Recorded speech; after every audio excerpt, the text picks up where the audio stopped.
Hello guys, magluluto tayo ngayon ng landang ito siya. Tapos ito naman, first time ko nito, landang ito, galing ito sa Buri, sa Bisaya, Buli. Ito naman balagkit, hinaluan daw ito tapos gagataan lang daw. So, bali, ang paghugas nito, nahugasan ko na to ng dalawa, gawin ko lang tatlo. Ang paghugas, siyempre hugasan, pangatlo na to, bali gaganon yun lang.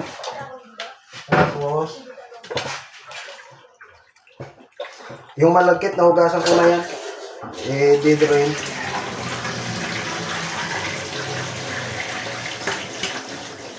Ganyan siya. Nugasan ko na ito ng dalawa, pangatlo. Ganun lang paghugas ko. Ganun lang paghugas. Tapos, naka-drain. Ihahalo ko na siya dito sa malagkit. Dito ko talaga siya iluluto. Nugasan na yung malagkit. Ang presyo nitong landang ang kilo 100. Kung mapapansin nyo, yung presyo naman ng malagkit na bigas, 65 lang. Mas mahal. Itong puti, 65. Mas mahal yung landang kasi ang hirap talaga nito gawin. Ang luto siya sa buri, yung katawan ng buli. Sa Bisaya, buli. Di sa Masbate, buri. Malaki ito, malaki pa sa puno ng nyug. Tawag parang palm tree. Tapos gata, syempre ito naman. Dito ako magagata sa ano.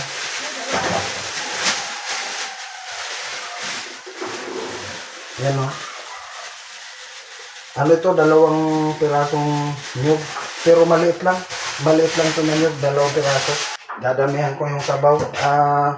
Hanggang dito itong tubig na to.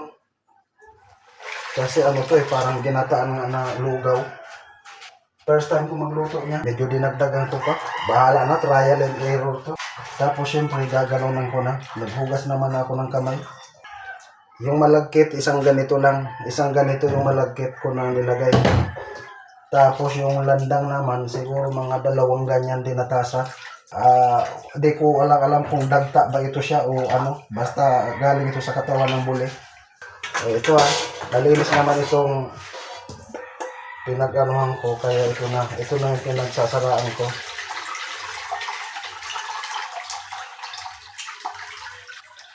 Sandali.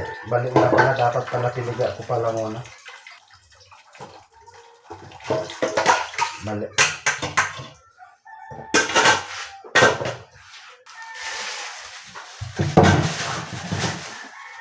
Dapat pala ginanong ko muna. Nalito na ako.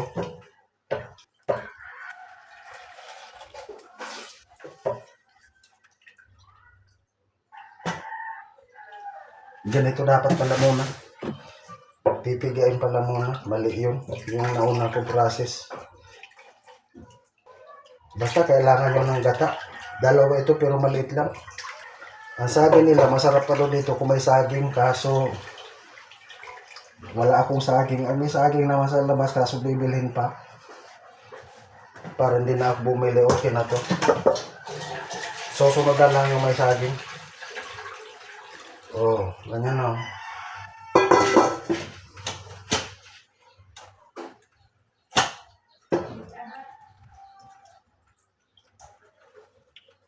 Itong sapal nga pala ng nyug, ipapakain ko ito mamaya sa manok.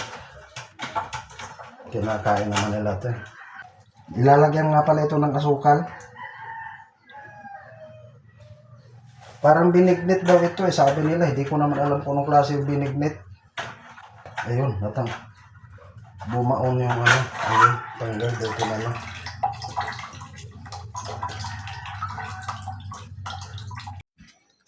Update muna tayo sa sinalang ko. Hindi pa siya kumukulo. Pero kailangan kong galaw-galawin. Ito na siya.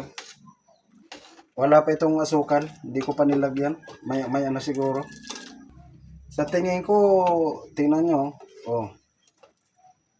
Marami na Parang hahabok pa to. Baka mamaya kukulangin pa tong sabaw. Baka mamaya magdadagdag pa ako na ito. Maglalagay na pala tayo ng asukal. Medyo ano na nga pala to, kailangan pala gaganong-ganonin kasi dumidikit sa ilalim, sa puwet ng kaldero. Napapansin ko may dumidikit. Yung mga asukal ko ganito O, tingnan nyo, brown.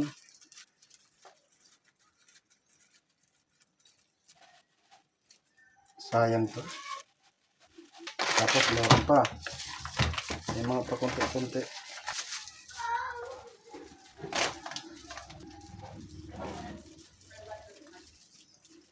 Malapot na siya. Tama na yan. Baka sobra naman tamis na ito. Bawal ako sa matamis.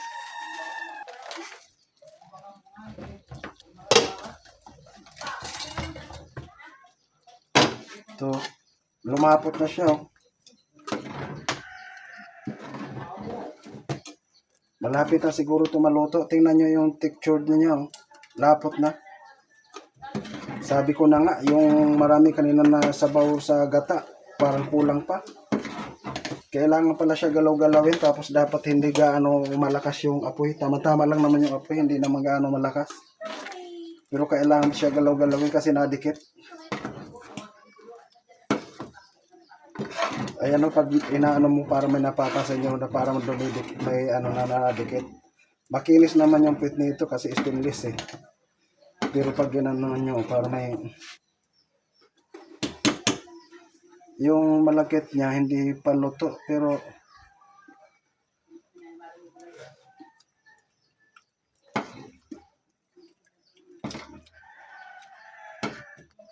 Mukhang masarap.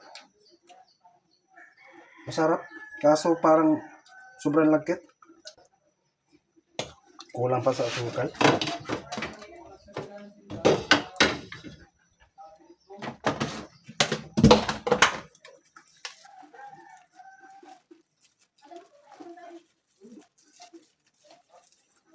Lagyan natin ng konting asukal pa kasi tabang pa talaga. Tapos sabay haluin ulit. Parang malagkit talaga masyado. Parang bala kong dagdagan ng tubig.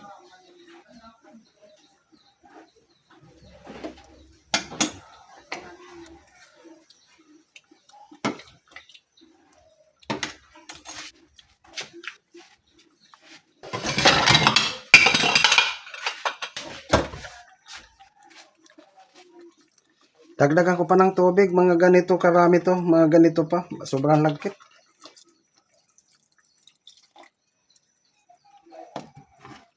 Parang nasobrahan naman yata. Pero okay na yan. Dahil nilagyan ko ng tubig, dagdagan ko ng asukal.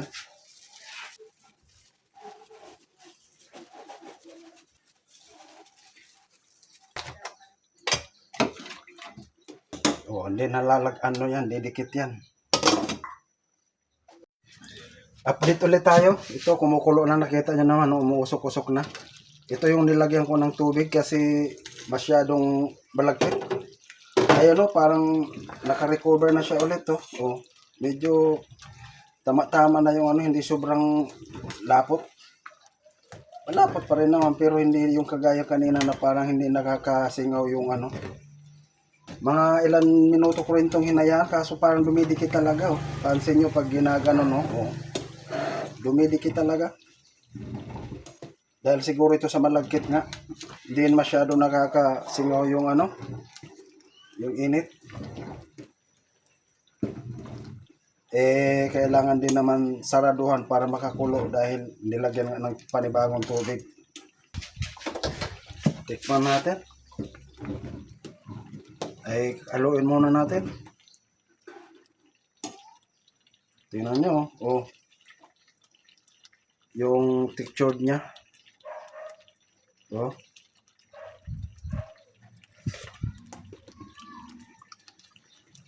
Luto na.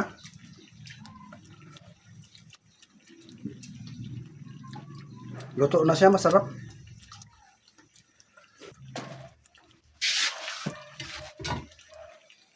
Luto na siya sila. Luto na sila. Luto na. Tingnan nyo. Ano? Yung landang parang ano siya, parang sago pero naghalo-halo nga yung texture niya dito sa linugaw. Sa malagkit. Oh.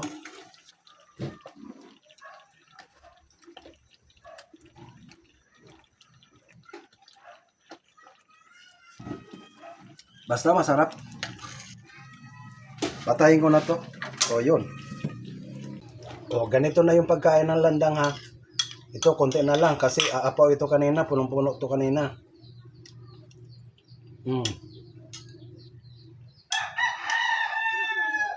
Sarap.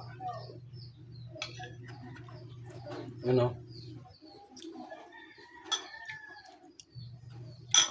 Ayun.